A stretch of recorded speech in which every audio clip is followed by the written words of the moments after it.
Hello, in this video I want to show you how to set up custom LED lamp notifications on Motorola Moto G73. And to do this you will need to open your Google Play Store. Now look for the app called Notify Buddy.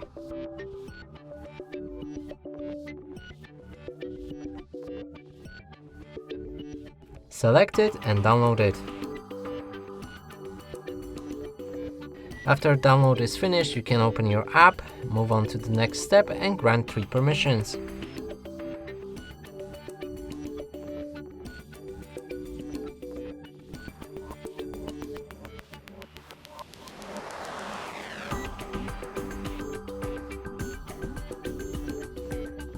And last right here is battery optimization, which is optional to disable, and I'm gonna leave it enabled as it is. So move on. And from here you can actually start using the app. So there's a user, system and active. There's also settings tab. In user you can pick any apps to allow for a custom LED lamp notifications. In this case let's go for classroom.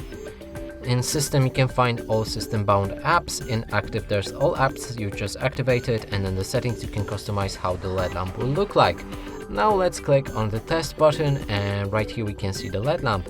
And that's it for this video. Hope you like it. Please consider subscribing to our channel, leave a like and a comment below.